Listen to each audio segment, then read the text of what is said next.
con una oración y le voy a pedir a Pame que ore por todos nosotros. Pame. Ya. Padre bendito, Señor, te damos las gracias primero que nada por este hermoso día que tú nos has regalado nuevamente a cada uno y por permitirnos compartir tu palabra, Señor, cada sábado a través de este sistema, Señor.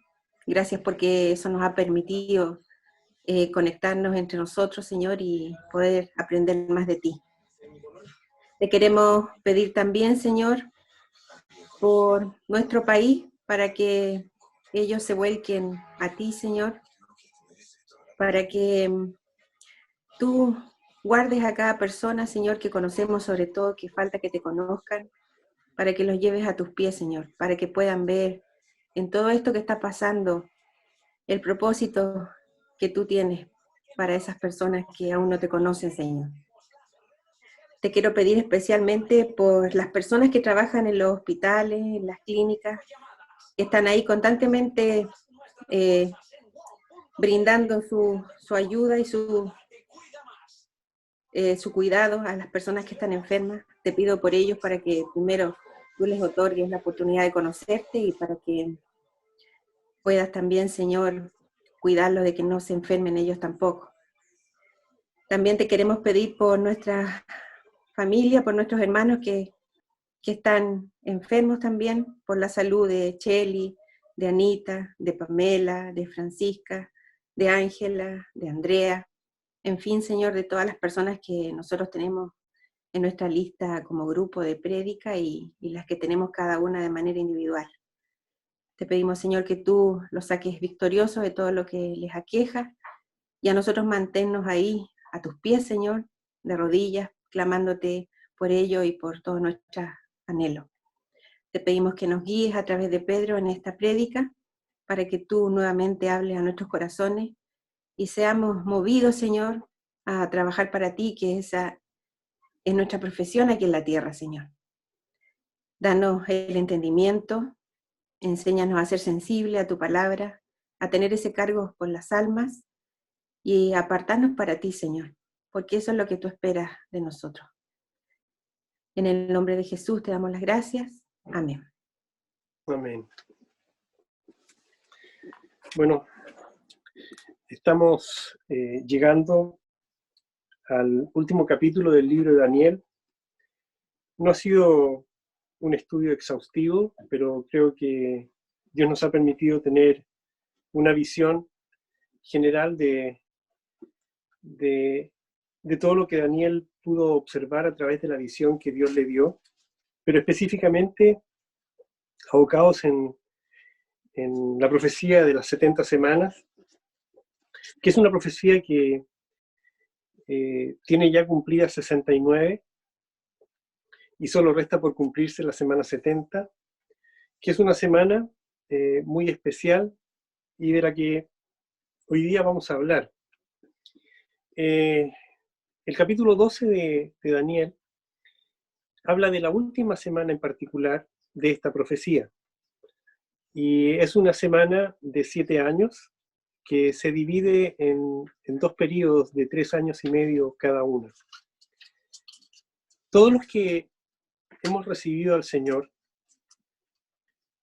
no vamos a experimentar esta semana, porque nosotros tenemos de parte de Dios un propósito, y este es que justo antes de que comience la semana 70, la iglesia que la conforman las personas que han recibido a Cristo en sus corazones por una decisión personal, consciente, se vayan al cielo con el Señor. Esa es también una promesa de Dios, que se encuentra en algunos versículos de algunos capítulos que vamos a leer ahora. Vamos a leer Primera de Corintios, capítulo 15, del versículo 50 al 57. Dice así: pero esto digo, hermanos, que la carne y la sangre no pueden heredar el reino de Dios, ni la corrupción hereda la incorrupción. He aquí os digo un misterio. No todos dormiremos, pero todos seremos transformados. En un momento, en un abrir y cerrar de ojos, al final trompeta, porque se tocará la trompeta, y los muertos serán resucitados incorruptibles, y nosotros seremos transformados. Porque es necesario que esto corruptible se vista de incorrupción, y esto mortal se vista de inmortalidad. Y cuando esto corruptible se haya vestido de incorrupción, y esto mortal se haya vestido de inmortalidad, entonces se cumplirá la palabra que está escrita. Sólvida es la muerte en victoria. ¿Dónde está, oh muerte, tu aguijón? ¿Dónde, oh sepulcro, tu victoria? Ya que el aguijón de la muerte es el pecado y el poder del pecado la ley.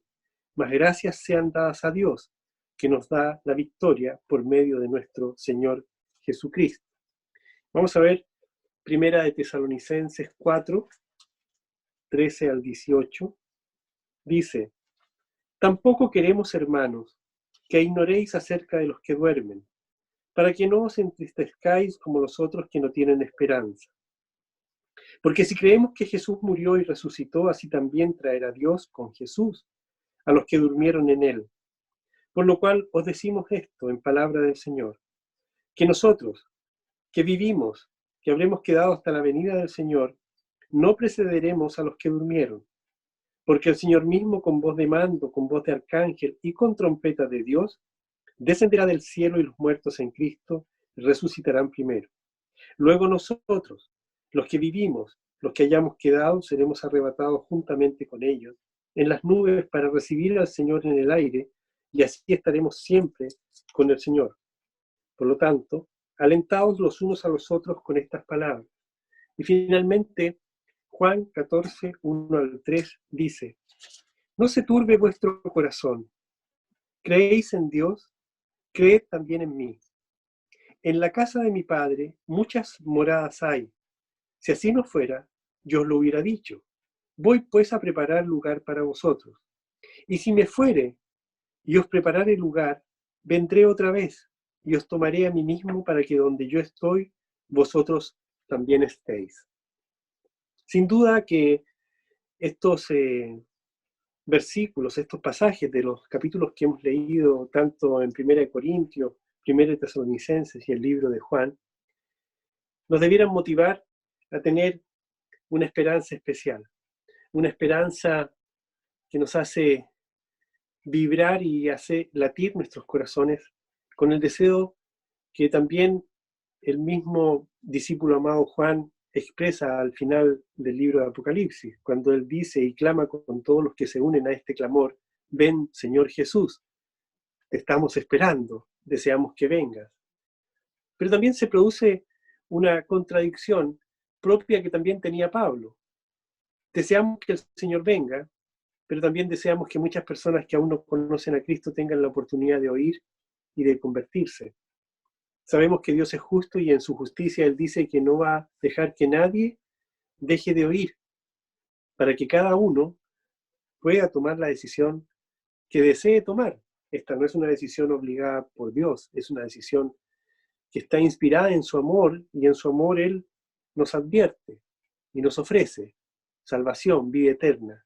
Y simplemente el hombre a veces no quiere decidir a favor de Dios, quiere seguir en su idea de lo que Dios quiere que sea la manera de seguirlo, o simplemente no desean recibir a Cristo y deciden pagar ellos por el pecado que han cometido en sus vidas. Y ya sabemos que la paga del pecado es la muerte.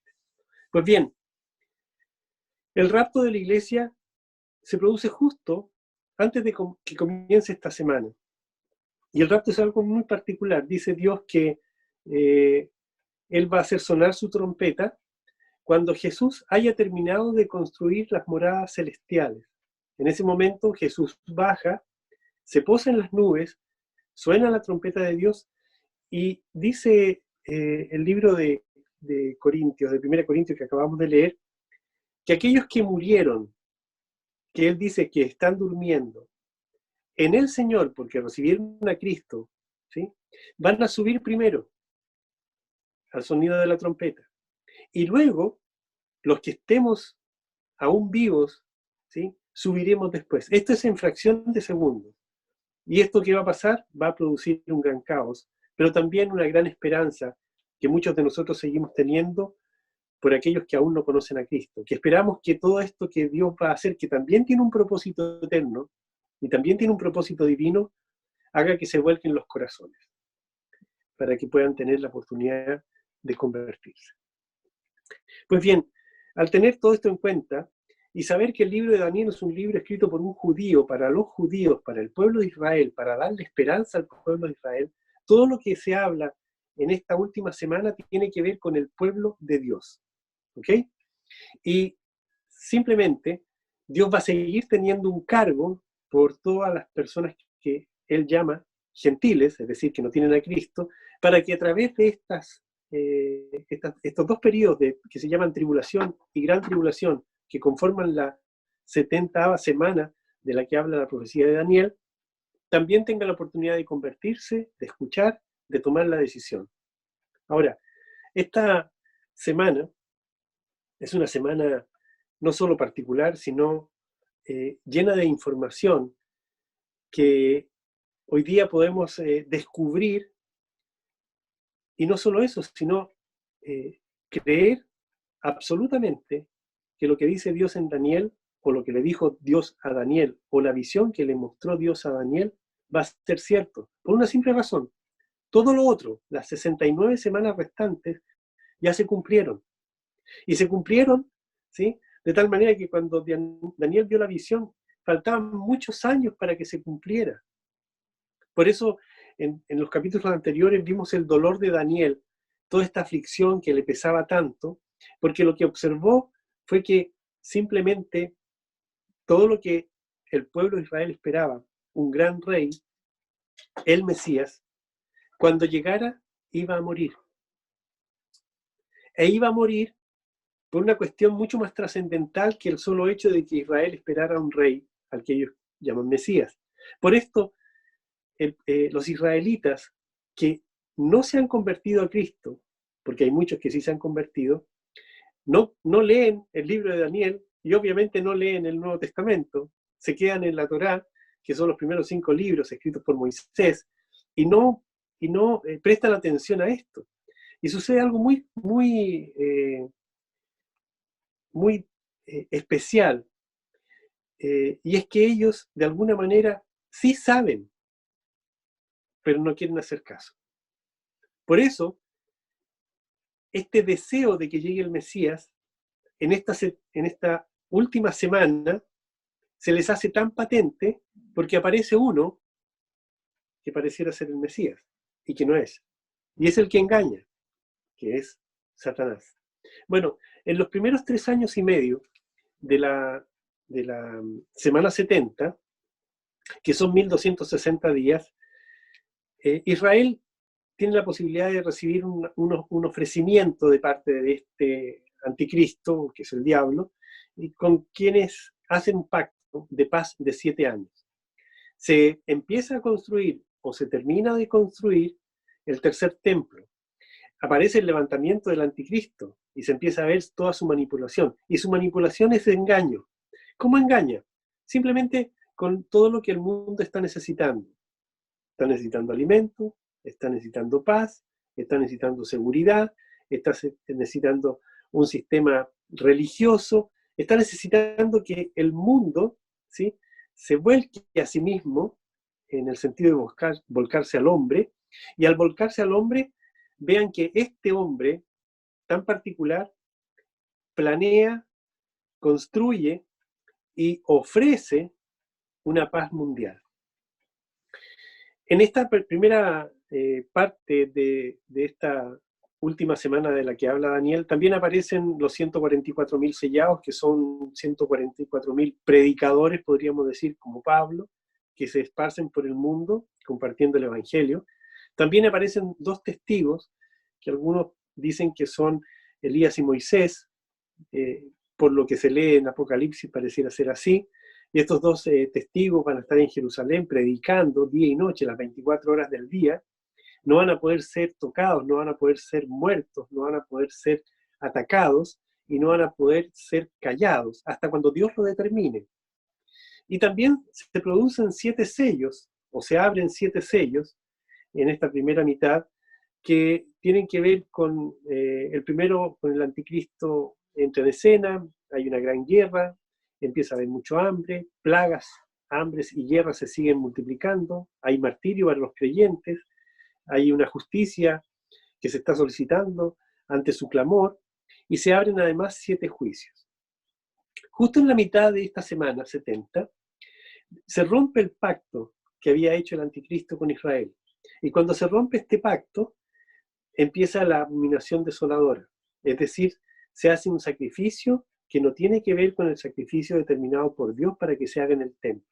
Y en ese momento, la persecución sobre Israel se hace mucho más evidente, es una persecución absolutamente asesina, porque lo que busca es hacer desaparecer no solo al pueblo de Israel de manera fulminante, sino también a todos aquellos que en estos primeros 3 años y medio se han ido convirtiendo y que se han transformado también en la iglesia de Dios. Y en la segunda mitad, que también son 1260 días, puse entre paréntesis en el cuadro que ustedes estaban viendo 30 días más, no, esos 30 años está errado, son 30 días, perdón, ¿sí? Que tienen que ver con lo que vamos a leer en el capítulo 12 de Daniel, ¿ok?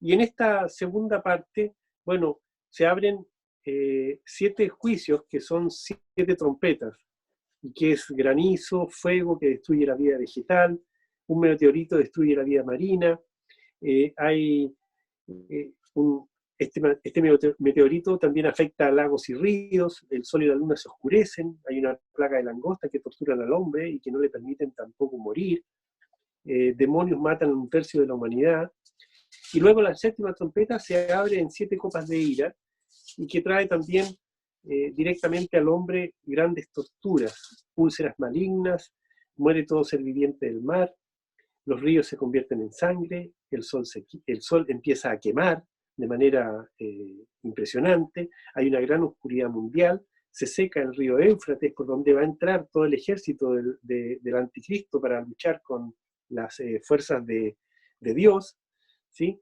Y la última 7ª copa es un devastador terremoto seguido de granizo. Finalmente, la batalla de Armagedón. Esa es la 7ª semana. La vamos a leer en el capítulo 12 de Daniel, que dice así: En aquel tiempo se levantará Miguel, el gran príncipe, que está de parte de los hijos de tu pueblo, y será tiempo de angustia cual nunca fue desde que hubo gente hasta entonces, pero en aquel tiempo será liberado tu pueblo, todos los que se hallen escritos en el libro. Este es el libro de la vida, donde todos los hombres estamos anotados. Podríamos decir que estamos anotados con lápiz y grafito. Cuando cada uno de estos hombres escucha el Evangelio y decide recibir a Cristo, ¿sí? Entendiendo que el sacrificio por el pecado lo hizo Jesús por uno en la cruz de Calvario, ese nombre se escribe con sangre, no se borra más. Si uno está inscrito en el libro de la vida, ¿sí? Jamás va a salir del libro de la vida, y tiene sellado en su frente la vida eterna, la salvación y el habitar en las moradas que está haciendo Jesús en el cielo, y de las cuales cuando termine volverá a buscar a los que son suyos. Y dice: y muchos de los que duermen en el polvo de la tierra serán despertados, unos para vida eterna y otros para vergüenza y confusión perpetua. Aquí hay una gran diferencia que ya empieza a ser bastante específica. Hay un versículo en la Biblia que dice: el que tiene al Hijo tiene la vida. El que no tiene al Hijo en su corazón no tiene la vida. El que tiene al Hijo en su corazón tiene vida eterna en el cielo. El que no tiene al Hijo en su corazón tiene vida eterna en el infierno. Entonces, unos van a ir a vida eterna en el cielo y otros van a ir al infierno para vergüenza y confusión perpetua. Versículo 3 de capítulo 12 de Daniel dice: los entendidos resplandecerán como el resplandor del firmamento, y los que enseñan la justicia a la multitud como las estrellas a perpetua eternidad. ¿Qué está diciendo aquí Daniel a través de este capítulo 12 y específicamente en este versículo? ¿Sí? Los entendidos. Cuando comenzamos la prédica, Pamela oraba diciendo, pon en nuestro corazón el deseo de apartar nuestro corazón para ti, haznos sensibles a tu voz y pon en nosotros un cargo por las personas. Cuando nosotros empezamos a tener entendimiento, vamos a empezar a resplandecer, ¿sí?, en el firmamento como las estrellas. ¿Por qué? Porque cuando tú tienes entendimiento, te das cuenta de que lo más importante no es lo que está pasando en el mundo. Lo más importante no es obtener las cosas que el mundo te dice que tienes que obtener para ser feliz. Lo más importante es que la gente conozca a Cristo. Y cuando la gente ya conoce a Cristo, lo más importante es que haya personas que enseñen la justicia a aquellos que ya se han convertido. Esas personas que se dedican a hacer esa instrucción brillan como estrellas en el firmamento. En el versículo 4 dice, pero tú, Daniel, cierra las palabras y sella el libro hasta el tiempo del fin. Muchos correrán de aquí para allá y la ciencia se aumentará. Eso ha ocurrido. Si ustedes se dan cuenta, hoy día la ciencia a una velocidad estrepidante, la electrónica, la inteligencia del hombre ha hecho que la ciencia aumente de forma ni siquiera gradual. En los últimos 100 años es algo impresionante. Todos los días cambia esto, todos los días se crea algo nuevo, todos los días hay un invento nuevo, todos los días hay un esfuerzo por hacer algo nuevo, porque la inteligencia del hombre que la dio Dios, ¿sí?, ha hecho que esto suceda. Pero también, dice Dios, muchos van a correr de aquí para allá, sin desenfreno, buscando lo que no hace feliz, buscando lo que no trae salvación, buscando lo que no te trae el gozo que puede producir Dios. ¿Sí? En el versículo 5 dice, y yo, Daniel, miré, y aquí otros dos que estaban en pie, el uno a este lado del río y el otro al otro lado del río. Estos probablemente son como Gabriel o Miguel, ángeles. Y dijo uno al varón vestido de lino, que aparentemente debiera ser Jesús, que estaba sobre las aguas del río, ¿cuándo será el fin de estas maravillas? Yo me sorprendo cuando leo esta frase, o leo esta frase que es una pregunta, dice, ¿cuándo será el fin de estas maravillas? Sabiendo todo lo que va a ocurrir, todo lo desastroso que va a venir sobre el mundo en esta última semana, uno de los ángeles le pregunta a Jesús, ¿cuándo será el fin de estas maravillas?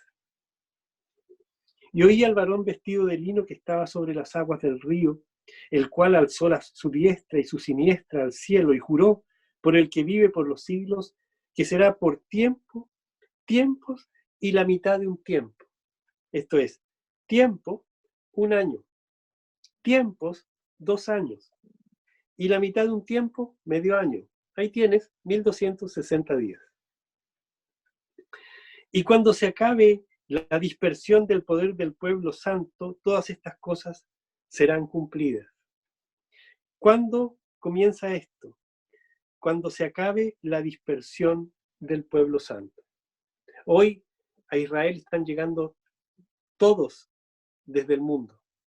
Y de alguna manera, todos los israelitas que están esparcidos aún en el mundo, hoy día tienen una nación, antes no la tenían. Saben que hay una tierra que les pertenece. Hay una tierra que Dios designó y que hoy día les pertenece y que es un vergel, es un oasis en medio de esta tumultuosa lugar que es el Medio Oriente.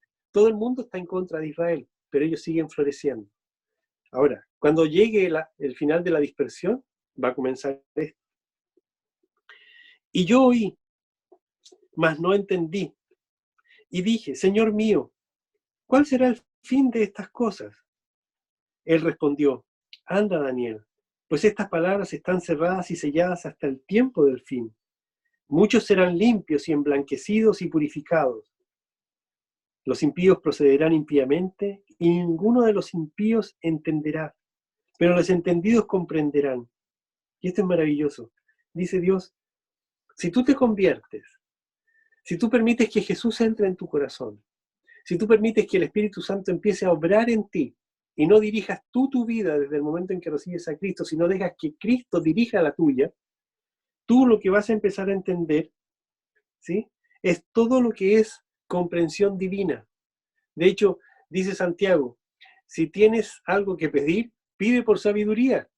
Y Dios dice, te la va a entregar abiertamente, gratuitamente, siempre y cuando esta sabiduría que tú quieres recibir sea para ser usada correctamente. Ni siquiera para ti mismo, sino para ser entregada a otros. Y dice, y van a ser estos limpios, emblanquecidos y purificados. O sea, vamos a ir en un constante avanzar hacia la santidad, no para ser santos como se conoce a los santos en el mundo, sino para estar apartados para Dios. Eso es lo que significa santo, apartado para Dios. Pero dice también este versículo que los impíos, es decir, aquellos que aún no conocen a Cristo, que no tienen a Cristo, ¿sí?, van a proceder impíamente, o sea, van a seguir estando en la maldad. ¿Sabes lo que dice el hombre? El hombre siempre dice que es bueno. ¿Por qué? Porque hace algunas obras buenas, porque es bondadoso, porque es generoso, porque finalmente dicen, no soy tan malo, o se comparan con algunos que son más malos que ellos. Cuando Dios dice, no hay ni uno, ni un solo hombre que no haya pecado, está diciendo que todos son malos. ¿Ok? Y que la única manera de salvar esa situación es reconociendo tu pecado, ¿sí?, y aceptando que Jesús en la cruz pagó por tu pecado, y la paga del pecado es la muerte. Pues bien, pero le dice a Daniel que los impíos van a seguir procediendo impíamente, y ninguno de los impíos va a entender. Van a poder ver, van a poder leer, van a poder oír, van a presenciar inclusive todo esto que va a pasar en la semana 70, y así todo, no van a comprender.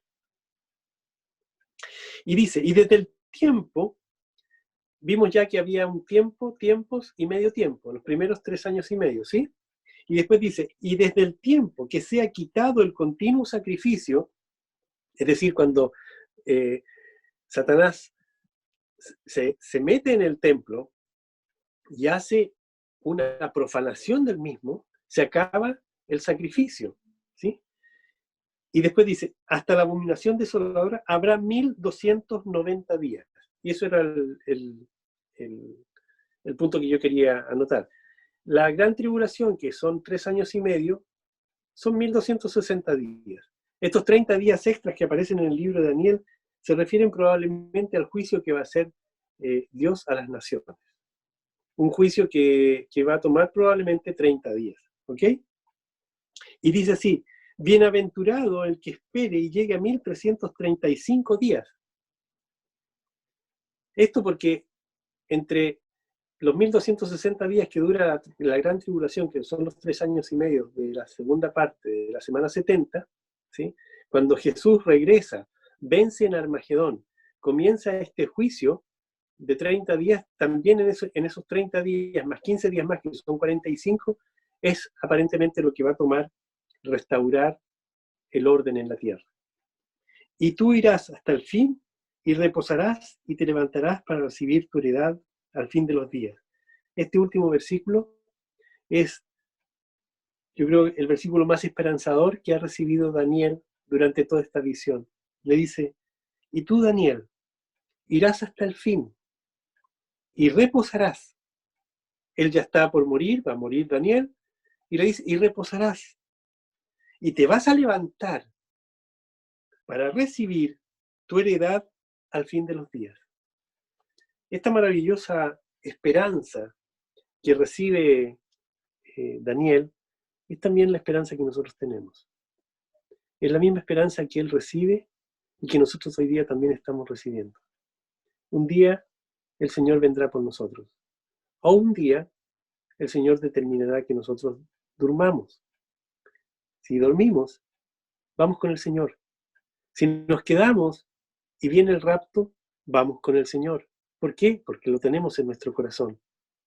De una u otra manera, la semana 70, nosotros no la vamos a experimentar. Pero sí vamos a experimentar el regreso de Cristo, porque con Él volveremos a la tierra, para que Él pise por segunda vez este maravilloso mundo que Él creó. ¿Para qué?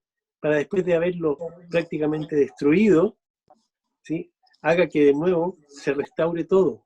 y se restaure todo para que finalmente el mundo pueda vivir una época que Dios llama milenio.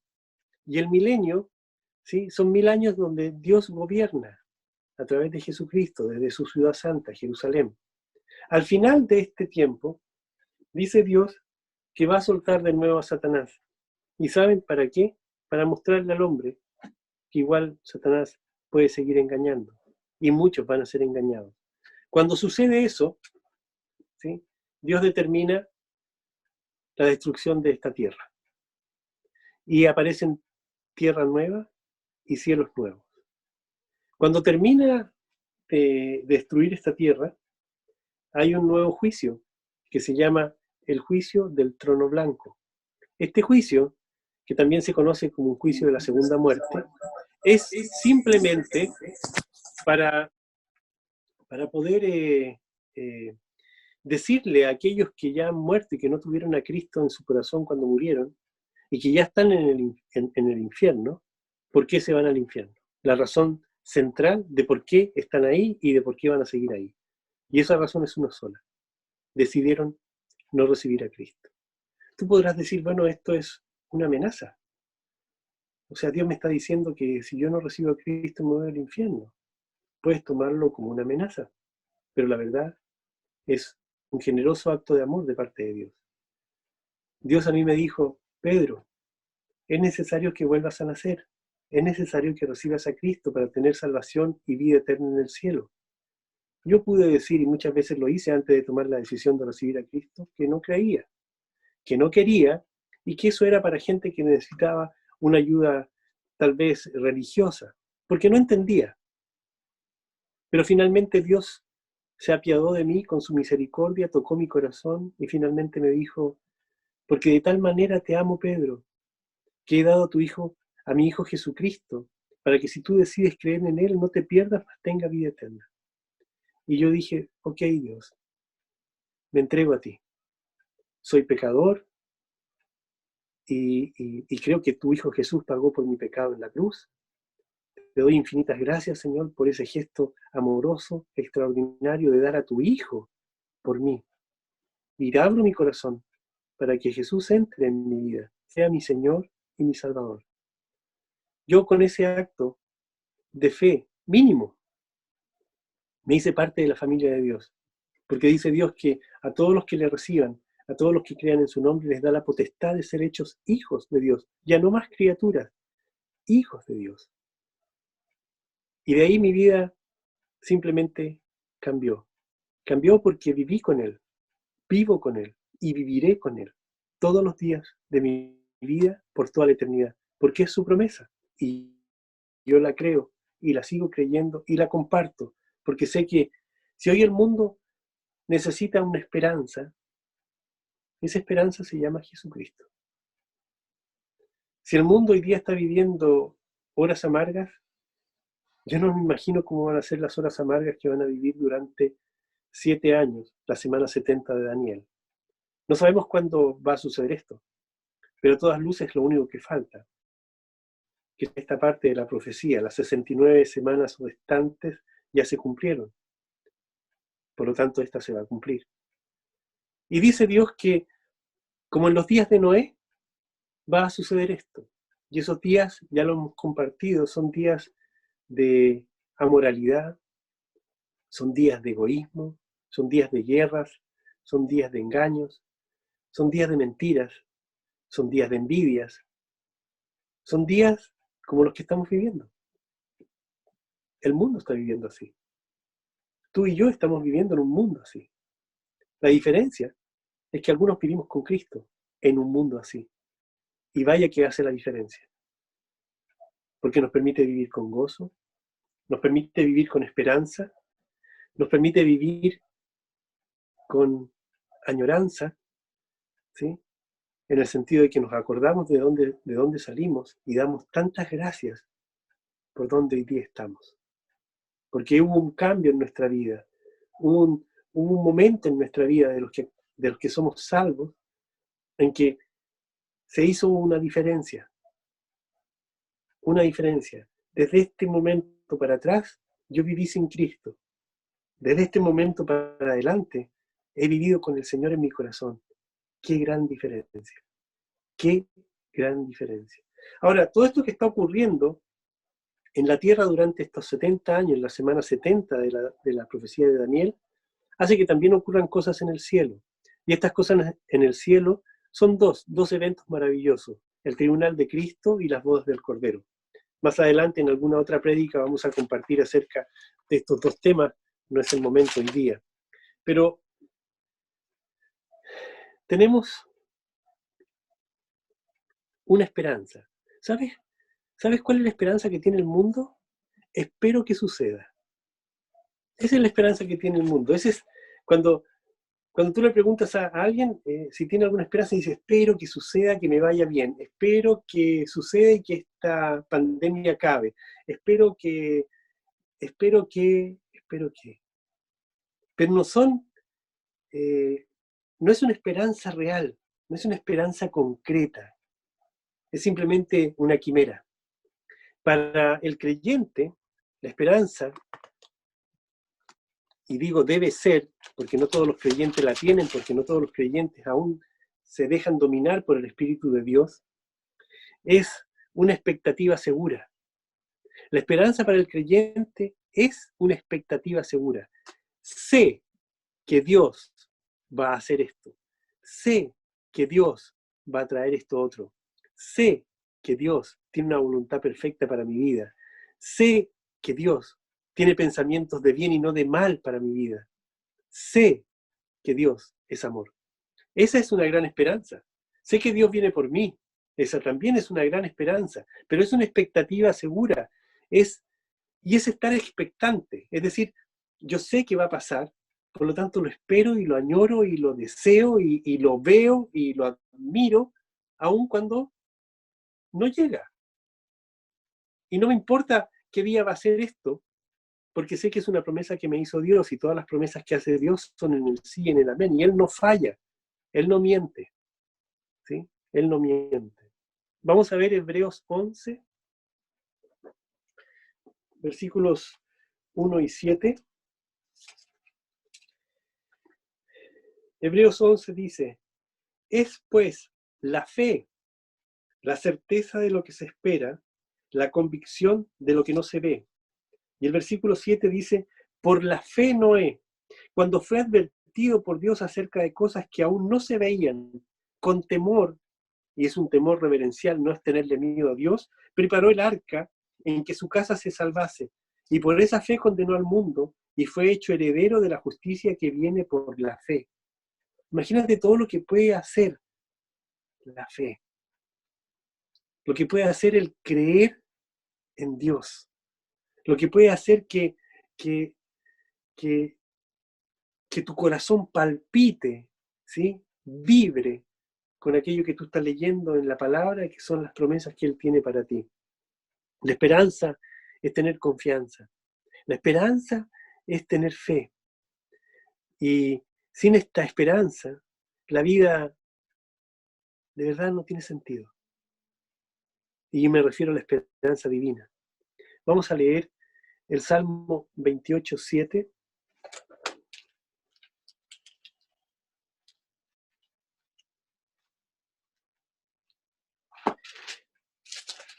Dice: Jehová es mi fortaleza y es también mi escudo. En él confió mi corazón y fui ayudado, por lo que se gozó mi corazón y con mi cántico le alabaré. Mira qué hermoso lo que dice el salmista. Jehová es mi fortaleza, es también mi escudo, ¿sí? No temeré lo que me puede hacer el hombre, porque yo estoy protegido por Dios. Pero también dice: en él confió mi corazón. Cuando recibiste la palabra esperanzadora de que podías ser hijo de Dios, ¿sí? Tu corazón, ¿sí? Confió. ¿Y sabes lo que empezó a pasar desde ese momento hasta ahora con aquellos que han recibido a Cristo? Están siendo ayudados. Están siendo ayudados en esta pandemia, están siendo ayudados en sus necesidades, en sus peticiones, en sus requerimientos, en sus anhelos. Están siendo ayudados de manera sobrenatural. ¿sí? Estamos siendo ayudados de manera divina, estamos siendo ayudados conforme a ese gozo que surge en mi corazón y que es producto de la confianza que le tengo a Dios. Vamos a leer Isaías 49, 23. Dice, Isaías, 49, 23, dice, reyes serán tus ayos, y sus reinas tus nodrizas. Con el rostro inclinado a tierra te adorarán, y lamerán el polvo de tus pies, y conocerás que yo soy Jehová, que no se avergonzarán los que esperan en mí. Esa es la esperanza real. ¿Sabes qué? Yo no me avergüenzo de decir que soy cristiano, no me avergüenzo de decir que tengo a Cristo en mi corazón, no me avergüenzo de decir que he vuelto a nacer, no me avergüenzo de decir que el Señor viene por segunda vez a la tierra, no me avergüenzo de decir que el Señor va a venir por su iglesia y la va a arrebatar de este mundo, no me avergüenza decir que las cosas sobrenaturales que van a pasar en estas 70 semanas. ¿Por qué? Porque las dijo Él. Y si Él lo dijo, se va a cumplir. Entonces yo tengo esperanza en Él. La esperanza de que Jesús cumplirá todas sus promesas, ¿sí? De que viene, de que está construyendo moradas en el cielo, que nos da vigor y que nos da gozo, simplemente son verdad. Vamos a ver Romanos 5.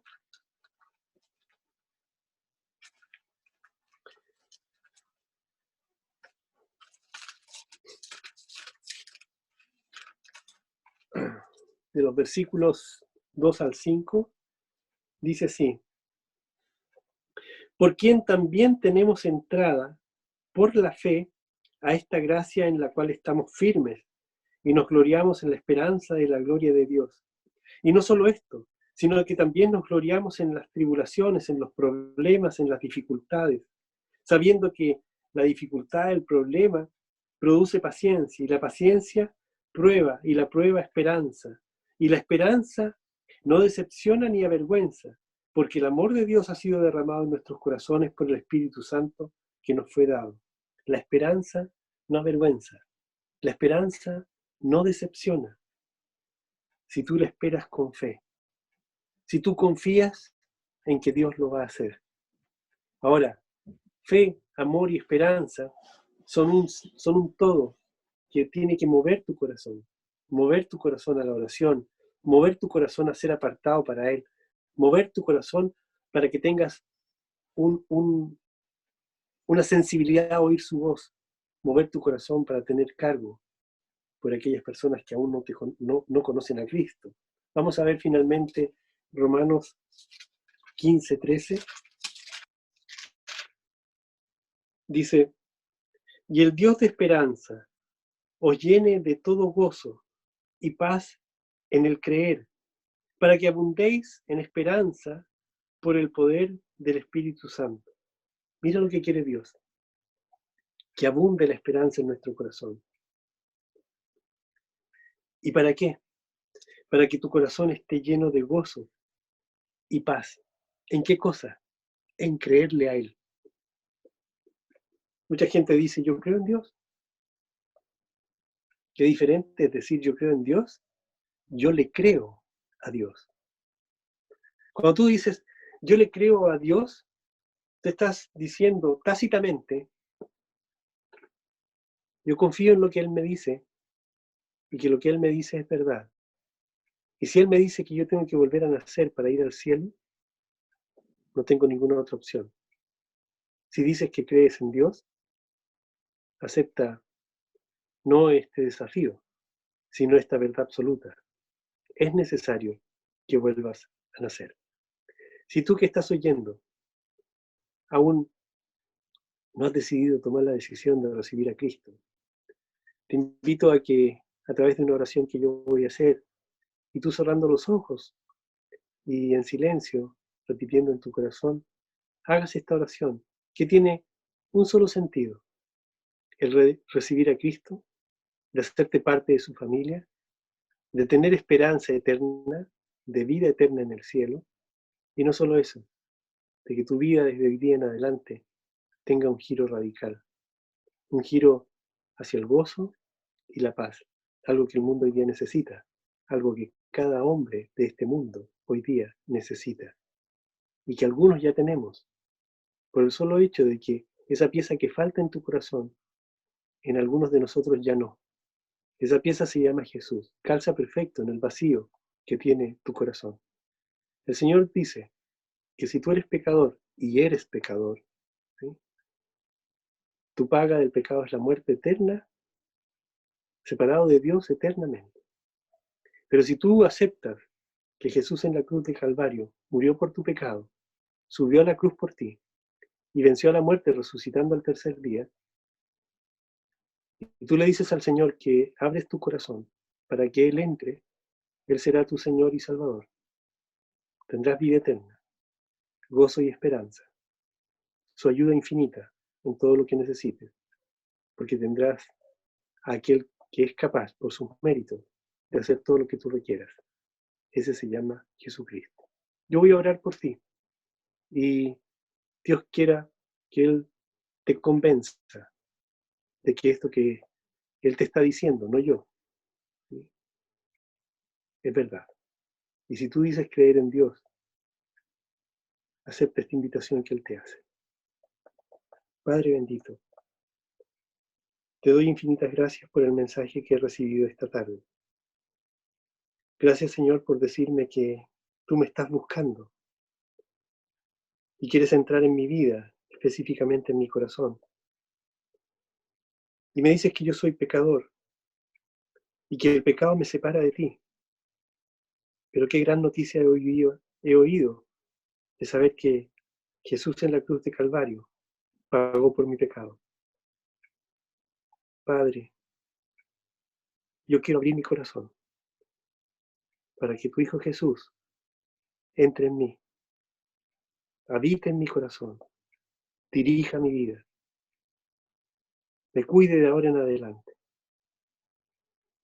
Y gracias por la promesa que me das de que si hoy día he recibido a Jesús, tengo vida eterna.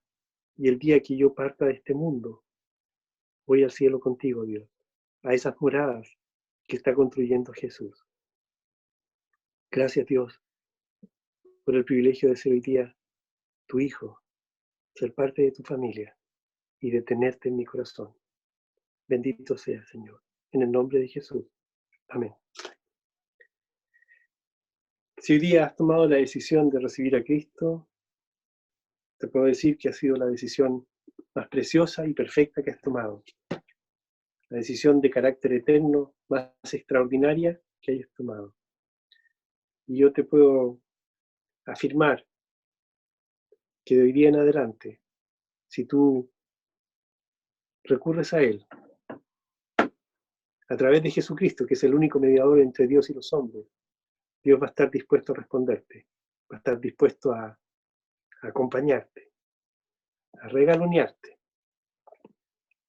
a darte todas las bendiciones que Él tiene para ti en el cielo y hacerlas evidentes acá en esta tierra.